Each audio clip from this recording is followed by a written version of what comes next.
활동 같이 해보겠습니다. 1번 감상보기 1번 이 작품을 감상하고 작품에서 구분한 공간의 차이를 상징적으로 나타낸 표현과 그 의미를 정리해보자.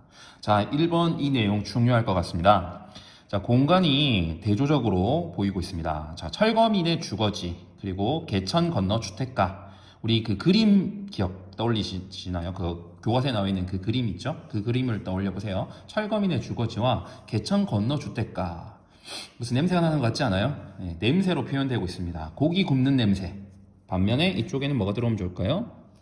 네, 풀 냄새가 대조적 이미지죠. 무슨 이미지라고 할 수 있을까요? 우리 C에서 냄새. 후각이죠. 후각적 이미지로 후각적 이미지로 그려지고 있습니다. 자, 그 다음 지옥이자 반대는 천국이죠. 천국. 그 다음 주머니가 없는 옷. 반면 주머니가 있는 옷. 자, 주머니가 있다는 것은 뭔가를 담을 수 있는 그런 기능을 하죠. 그래서 뭐 담을 것조차 없는 그런 공간임을 잘 표현합니다. 그래서 공간의 차이를 나타내는 표현 요 세 가지 정리해봤고요. 각각의 의미는 철거민의 주거지는 소외된, 가난한 삶을 상징합니다. 한편 개천 건너 주택가는 부유하고 풍요로운 삶을 상징한다고 할 수 있겠네요. 자, 2번으로 가겠습니다. 이 작품에서 나의 가족이 사는 곳을 나건구 행복동이라고 이름 붙인 이유에 대해서 말해보자. 나건구 행복동이라고 이름을 붙였네요. 자, 먼저 반어적 표현이 사용되었음을 기억해야 됩니다. 자, 나건구 행복동이라고 하는 이름은 가난하고 불행하게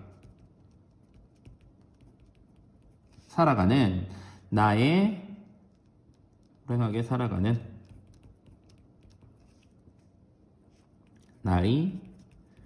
가족들의 모습과 정반대다. 자, 작가는 이러한 반어적 표현을 통해서 이 반어적 표현을 활용해서 나의 가족의 빈곤하고 참혹한 삶을 강조하고 이 가족의 불행한 모습을 강조하고 싶었던 거죠. 강조하고 또한 현실의 부조리한 모습을 부각하고 비판하기 위한 목적으로 강조하고 현실의 부조리한 모습을 부각하고 이 현실을 비판하기 위해서 이와 같은 이름을 붙였다라고 하겠습니다.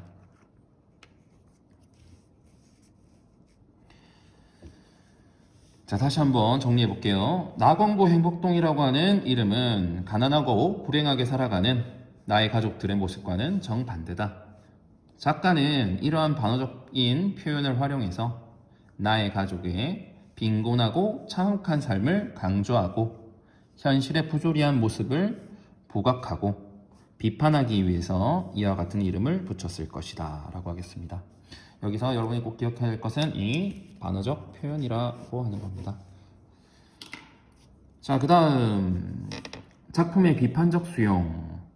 다음은 이 작품의 내용과 관련해 두 학생이 대화한 내용이다. 두 학생의 의견을 참고하여 작품을 비판적으로 감상해보고 친구들의 생각과 비교해보자. 나는 이 작품을 읽고 고민이 많았어. 철거 계급장을 받은 후 아버지와 어머니의 태도가 현실에 체념하는 모습이었어. 꼭 그래야 했을까? 그렇죠? 여기 나와 있는 아버지와 어머니는 현실에 순응하고 있습니다. 체념하죠. 하지만 옆에 다른 친구는 어떻게 생각하냐면 난 생각이 좀 달라. 아버지와 어머니를 비판할 수 있을까? 난쟁이 가족의 힘만으로는 극복하기 어려운 문제를 보여. 자, 여기도 맞는 말이죠. 한 개인의 문제는 아니다. 사회 구조적인 문제이기 때문에 이걸 해결할 수 있는 방법이 마땅히 없기 때문에 이런 등장인물의 모습을 보여주고 있다. 자, 그렇다면은 두 학생의 의견을 참고해서 다음 작품을 비판적으로 감상해보고 친구들의 생각과 비교해보자 라고 했습니다. 이렇게 이 학생들의 의견처럼 사회 구성원들이 자신의 이익만을 생각하는 게 아니라 타인의 처지에 공감하고 배려하는 그런 성숙된 태도를 갖추어야 한다고 생각한다라고 선생님이 얘기할게요. 네, 그래서 타인의 처지에 대해 공감하고 배려하는, 타인의 처지에 배려하고 공감하는 자세를 가져야 한다고 요구하겠습니다. 최소한 이런 소설을 읽고 타인들이, 이 사회적 약자들이 어떻게 살아가는지 한 번쯤 생각해보고 그들의 아픔에 공감할 수 있는 그런 성숙한 학생이 되어야겠죠. 자, 공은 난쟁이 일가를 통해 소외된 도시 빈민들의 애환과 삶을 그린 그런 소설이다. 이 작품은 1970년대 가상의 공간인 나공구 행복동이라고 하는 서울의 재개발 지역을 배경으로 철거 위기에 놓인 도시 빈민들의 비참한 삶과 좌절을 섬세하게 표현하였다. 자, 이때 사회 현상, 이때 일어났었던 그 진짜 사건은 뭐냐면은 서울 청계천 일대에 모여 살던 그 노숙자들이 많았어요. 판자촌을 이루고 그 사람들을 전부 다 이주시키려고 하는 그런 움직임이 있었죠. 그게 학습활동 4번을 생략했는데 학습활동 4번이 그 내용이 있습니다. 광주 대단지 사건이라고 하죠. 광주 대단지 사건. 자, 여기서 광주는 경기도 성남에 있는 광주, 그러니까 경기도 성남이 어떻게 만들어지게 됐는지 그 역사를 보면은 굉장히 큰 아픔이 있습니다. 자, 그래서 서울의 재개발 지역을 배경으로 철거 위기에 놓인 도시 빈민들의 비참한 삶과 좌절을 이 소설에서 표현한 거죠. 이 사건은 이제 1968년에 일어났었던 사건인데요. 우리나라 역사뿐만 아니라 전 세계적으로 봤을 때 선입주 후 개발이라고 하는 전대미문의 그런 사건이었어요. 그 당시 여기로 이주해서 사는 사람들은 갖추어져 있는 그 사회 기반 시설이 없어서 다 장화를 신고 다녔다고 해요. 진흙으로 푹푹 발이 빠졌다고 합니다. 요런 내용들이 그 연극 황무지라고 하는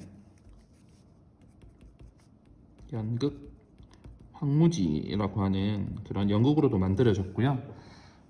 소설 우리 나중에 75페이지에 윤행길 씨의 9켤레 구두로 남은 사내라고 하는 그 소설에 이 사건이 잘 나타납니다. 이 사건에 대한 걸 그리고 있습니다. 자, 계속 읽어보도록 하겠습니다. 철거 위기에 놓인 도시 빈민들의 삶과 좌절을 섬세하게 표현하였다. 사회 문제인 빈부격차, 무분별한 재개발로 생기는 피해 등을 적나라하게 묘사함으로써 사회 전반의 각성을 촉구하고 있으며 소외된 계층에게도 사람다운 삶이 가능하도록 해야 한다는 점을 강조하고 있다. 자, 지식 창고 가보겠습니다. 연작소설. 자, 여러분 연작소설이란 말 들어봤어요? 자, 일단 연작소설이라고 하면 대부분의 소설이 단편소설입니다. 자, 일단 그 책 한 권이 이제 여러 가지 단편들이 들어있는 거죠. 각 단편들이 모여서 하나의 큰 주제를, 작가가 말하고자 하는 그 주제를 담고 있는 그런 소설을 말합니다. 자, 읽어볼게요. 난쟁이가 쏘올린 작은 공은 총 12편의 소설들이 독립된 제목과 이야기 구조를 가지고 있다. 난쟁이 가족과 그 주변 인물들의 삶을 전달한다. 그 중에 동명소설 난쟁이가 쏘올린 작은 공은 4번째 해당하는 작품이다. 자, 이게 무슨 말이냐면은 난쟁이가 쏘올린 작은 공이라고 하는 책이 있어요. 여기 난쏘공 해서 조세희 해서 책이 있고요. 요 이 책 안에 이 책을 딱 펼쳐봤을 때 1번, 2번, 3번 해서 12번까지 있다는 겁니다. 이 중에서 4번이 난쟁이가 쏘올린 작은 공, 이렇게 작품이 있는 거죠. 여러분 1번이 메비우스의 띠, 수학 시간에 나오죠? 메비우스라고 하는 그런 작품입니다. 네, 이렇게 4번째에 해당하는 작품입니다. 이처럼 독립적 완결 구조를 갖춘 작품, 각각의 작품들이 어떤 내적인 연관성을 가지고 연쇄적으로 묶여있는 형식을 소설을 연작소설이라고 한다. 연작소설은 압축된 구성으로 인생의 한 단면을 제시하는 단편소설의 장점과 인간의 삶을 통체적으로 조망할 수 있는 장편소설의 장점을 아우르는 특징을 가진다. 자, 이게 무슨 말이냐면은 단편이 실려있으니까 단편소설의 장점이 당연히 있겠죠. 그리고 한편으로 이 단편들이 모여서 커다란 장편을 또 만들어내는 거죠. 그래서 총체적으로 조망할 수 있는 각각의 시점으로 볼 수 있다 했잖아요. 각각의 인물의 시점에서 어떤 다양한 시각으로 한 사건을 바라볼 수가 있는 거예요. 그래서 두 가지의 장점을 동시에 가지고 있다라는 겁니다. 한국 문학의 대표적인 연작소설로는 이 난소공이 있고요. 그 외에도 우리 동네 남도 사람, 원미동 사람들, 장석존의 사람들 등이 있습니다. 난장에서 올린 공은 현대소설입니다. 연작소설이고요. 그러니까 난장에서 올린 작은 공 이렇게 생겼습니다. 조세희 소설집 난장이가 쏠린 작은 공. 난장이라고 돼 있죠. 교과서는 난쟁이죠. 뭐가 맞을까요? 원래 이 책이 출판됐을 때는 난장이도 맞았었어요. 그런데 이제는 표준어가 규정이 정해져서 난쟁이가 맞습니다. 그래서 교과서에는 난쟁이라고 나오는 겁니다. 자, 연작소설이라는 거 우리 그 뒤에 앞에 아까 여기 연작소설 나왔었죠? 참고하시고요. 자, 성격은 사회 비판이 여기 있죠. 사회 고발적이다 라고 하고요. 비판적입니다. 현대사회의 도시화 산업화된 이 재개발로 인해서 당하는 사회적 약자들을 비판하고 있는 현실 고발적인 그런 성격이 강하죠.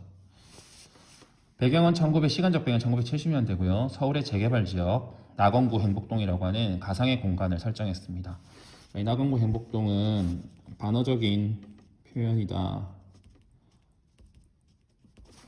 라는 거. 낙원이고 행복이고 전혀 아니죠. 반대로 얘기하고 있습니다. 자, 시점은 교과서에 나와 있는 부분은 1인칭 주인공 시점 나가 나오죠. 이 나가 제일 첫째 형아 영수죠. 영수, 영호, 영희 이렇게 있습니다. 책에서 보면 난장에서 올린 작은 공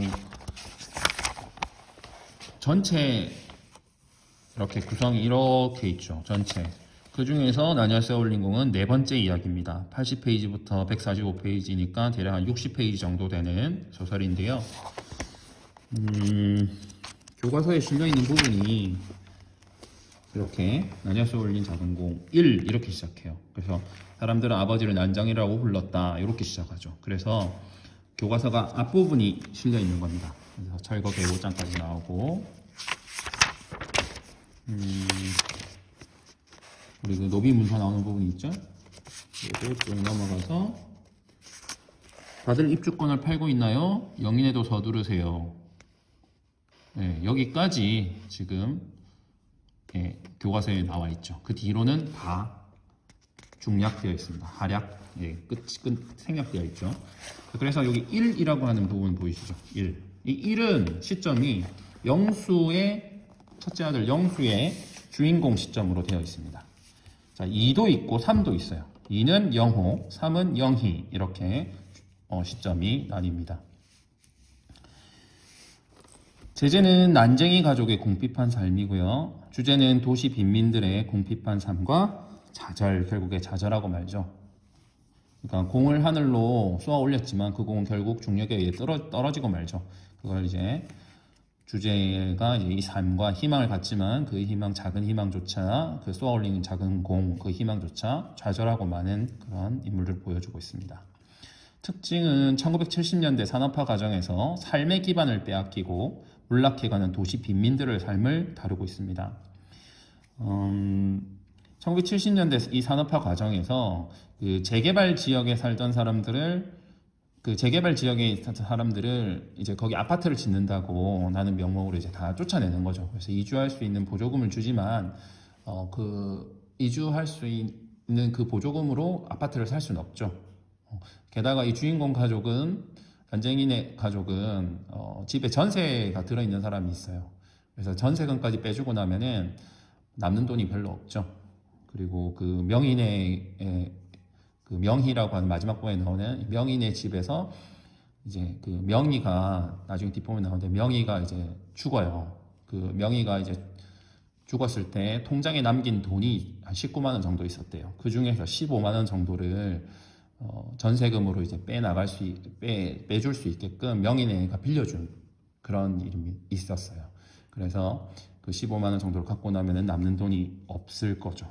없을 겁니다. 그래서 그런 가족들의 모습을 보여주는 겁니다. 도시 빈민의 삶을 다루고 있습니다.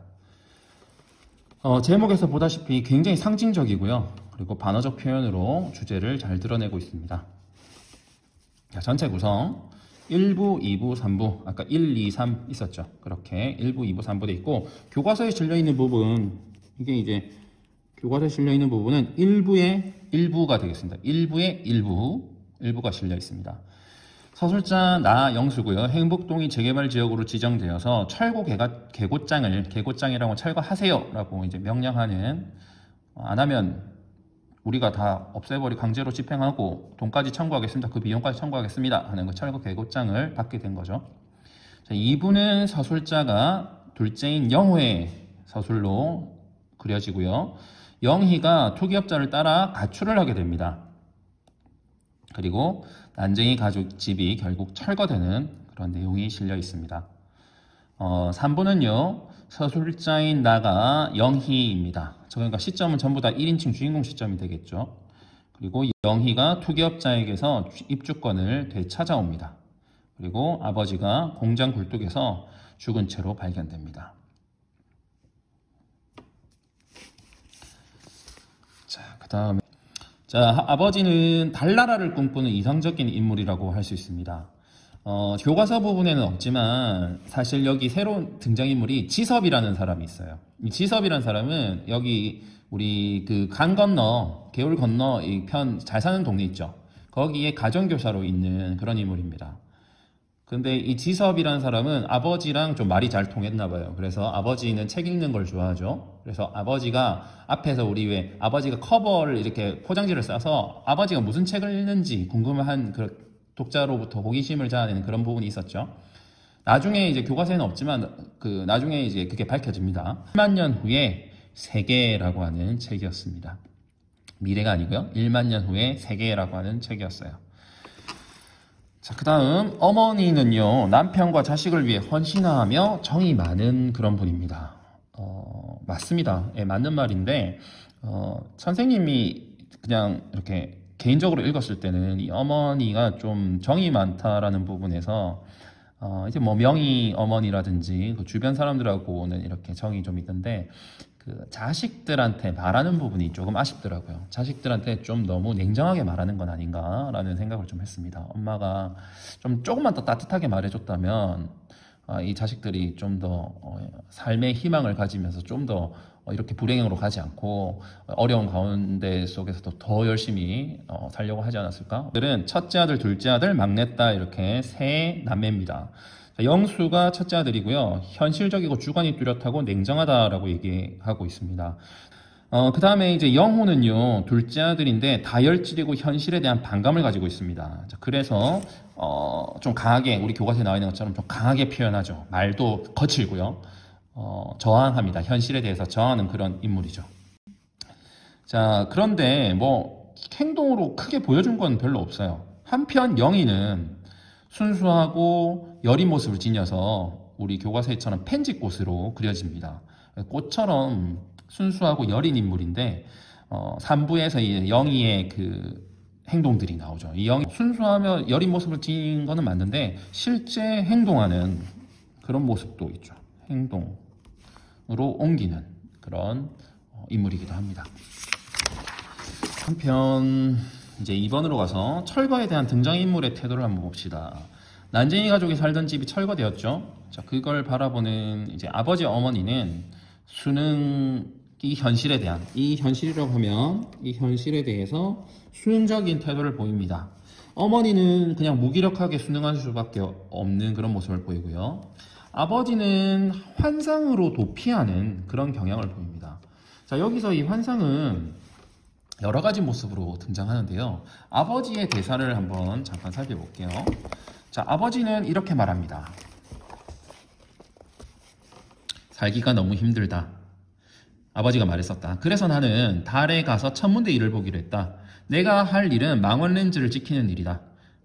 달에는 먼지가 없기 때문에 렌즈 소재 같은 것도 할 필요가 없지. 그래서 렌즈를 지켜야 할 사람은 필요하다. 아버지, 도대체 그런 일이 가능할 것 같아요? 자, 이런 부분을 봤을 때 아버지는 환상에 약간 좀 빠져 있죠. 그래서 달에 언젠가 갈 거고 이 현실을 견디기 힘드니까 나는 가서 천문대를 지키는 그런 일을 할 거다라고 얘기하죠. 이 부분 외에도 여러 가지 있습니다. 대표적인 인물이 곱추가 등장을 하는데요. 아버지가 하던 일이 너무 힘든 일들이에요. 3D 업들입니다, 다. 근데 이 일들도 계속 바뀌죠.